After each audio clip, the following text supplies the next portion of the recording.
बैठक रखी गई। कोरम पूरा होने के पश्चात सभापति महोदय नरेश सेठ जी की अध्यक्षता में ये मीटिंग हुई। हमारे नगर परिषद के आयुक्त महोदय, शाखा के प्रभारीगण, उप सभापति महोदय और तमाम हमारे जो फोरम के अलावा भी पार्षदगण उपस्थित रहे। हमने आज तकरीबन 25 करोड़ का जो बजट है वो पास किया है, 25.64 का, जिसमें इतनी हमारी इनकम होगी। जिसमें खर्चे जो दिखाए गए ये सारा अनुमानित है, वो 24.95 तकरीबन 25 करोड़ रुपए के जो व्यय दिखाए गए। ये बजट के साथ साथ में वार्षिक टेंडर की प्रक्रिया है। नगर परिषद चलाने के लिए स्टेशनरी, फोटोग्राफी, पानी, साज सज्जा के लिए बहुत सारे ऐसे कार्यक्रम होते हैं जिनके टेंडर करने होते हैं, उससे भी अनुमोदित किया गया। खास बात 2-3 सुझाव भी आए।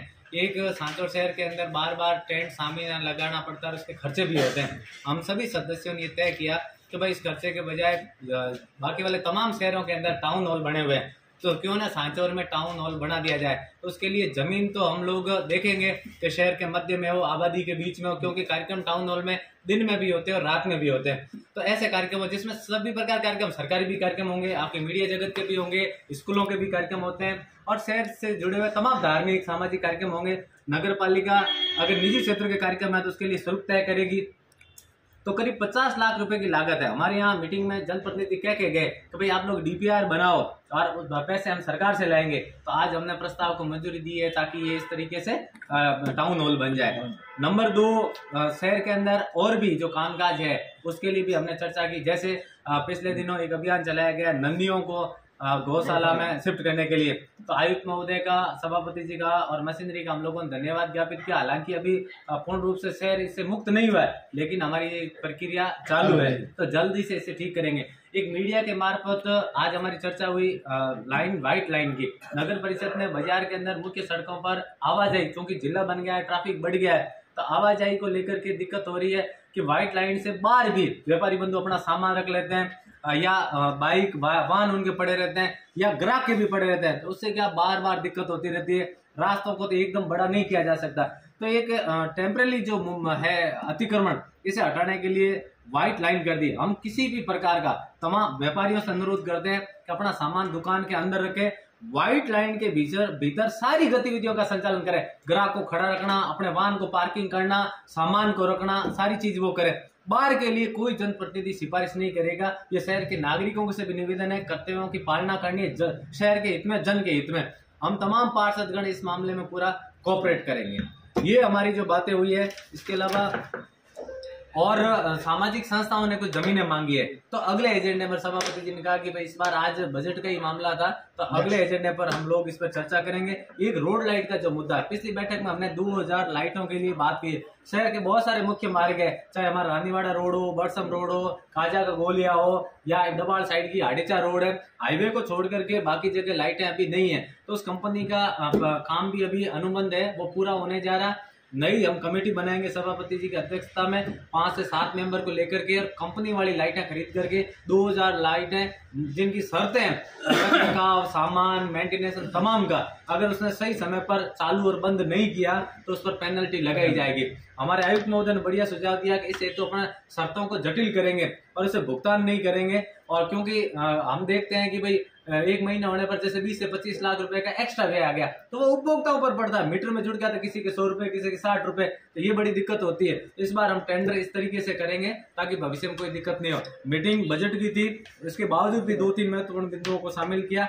इसकी हम लोग शहर के जो व्यापारी बंधु है, नागरिकों से भी निवेदन कर रहे हैं, और हमारे पार्षदों का भी दायित्व बनता है, और आगे इस पर हम चलेंगे। बजट पूरे साल भर का है, जितनी इनकम होगी उसमें खर्चे के लिए सारे प्रावधान जो वर्षों से चलते आ रहे हैं शहर के हित में हो, चाहे सड़कों के हो, नाली के हो, अन्य किसी बिजली के पोल के हो। जैसे रोड लाइट में पोल है, इस बार हम जोन बनाएंगे, पोल पे नंबर लगाएंगे, ताकि नागरिक भी अगर कोई फोन कर देगा हमारे एरिया में लाइट खराब है तो टीम वहां पहुंच जाए। कुल मिलाकर कार्य ठीक चल रहा है, आगे भी इसे बढ़िया तरीके से करेंगे। धन्यवाद। पहले नगर पालिका थी, तो अब नगर परिषद बन गया है, तो जो पुराना जो बजट आप लोग जारी करते थे उसमें इस बार के बजट में कितना आपने बढ़ोतरी की है? देखिए, अभी तो हम नगर पालिका के हिसाब से चल रहे हैं, लेकिन अब नगर परिषद के तहत जब स्टाफ आ जाएगा, क्योंकि पहले चूंकि नाका हमारा जो था, चुंगी नाका वो बंद हो गया, तो उसकी जो राशि आ रही थी, नगर परिषद है तो सरकार को इसका प्रपोजल बना करके हम लोग भेजेंगे।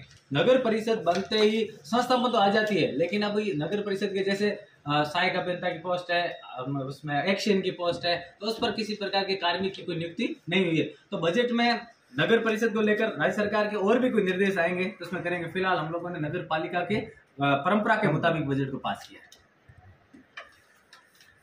पार्षद महोदय का, सभी मंडल के सदस्यों का धन्यवाद ज्ञापन करता हूं करके कि आज की बजट की मीटिंग बहुत ही अच्छी और सुंदर तरीके से हुई। सभी मेंबरों ने एक मत से इस बजट को पास किया है।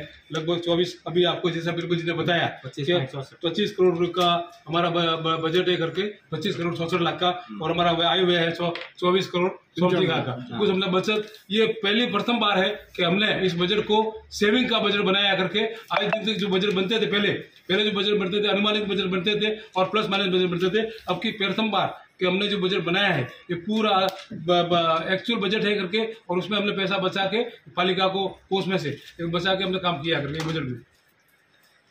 एक बात और रह गई थी इसके साथ में जोड़ते हुए, हमने चर्चा की थी नगर पालिका के भवन की। जैसा आपने सवाल किया पत्रकार जी कि भाई नगर परिषद बनाए, तो एक्चुअल में हमारा ये जो भवन है नगर परिषद के लिहाज से छोटा पड़ रहा है और पुराना भी है ग्राम पंचायत के कार्यकाल से। तो इससे हमने एक मानचित्र तैयार कर लिया है। हमारे आयुक्त महोदय ने बताया कि भाई मेरे अनुभव के मुताबिक बहुत सारी नगर पालिका और नगर परिषद में भवन अच्छे बने हुए, जैसे नीचे पार्किंग हो, वर्तमान समय की मांग भी है, ऊपर अपना मीटिंग हॉल और कार्यालय बन जाए और उसके ऊपर है वो आवास बन जाए, तो इसी जगह के अंदर हो जाए। तो हमने तय किया कि जगह यही रखेंगे, क्योंकि सारे सरकारी दफ्तर है वो इसके इर्द गिर्द ही है, तो इसी जगह भवन बनाएंगे। और जब तक भवन बने तब तक इस नगर परिषद के कार्यालय को अन्यत्र उचित सुविधा वाले भवन में शिफ्ट कर देंगे। और इसके बजट के लिए हम भामाशाओं के, आपके मतलब कोई भी भामाशा अगर चाहते हो भाई शहर के नागरिक और प्रवासी बन गए और अच्छे पैसे वाले वो चाहते हैं भाई मेरे और मेरे परिवार का नाम रहे, तो हम उन्हें बड़े सम्मान के साथ निवेदन करते हैं कि वो नगर परिषद का भवन बनाए और अपना नाम लिख सकते हैं। अगर ऐसा ना हो पाया तो हम इसके लिए कोशिश करेंगे कि भाई डीपीआर राज्य सरकार को भेजें और वहां से उसके लिए मंजूरी लाएं, ताकि जल्दी से जनता के हित में ऐसा भवन बने, क्योंकि ये रिपेयरिंग भी मांग रहा है। दूसरा खतरा भी कार्मिकों के लिए, नागरिकों के लिए, कभी बैठे और सब किसी प्रकार की डैमेज हो जाए। तो ये बहुत पुराना भवन है, तो इसे नया बनाने का भी हम लोगों ने प्रस्ताव लिया आज। आयुक्त साहब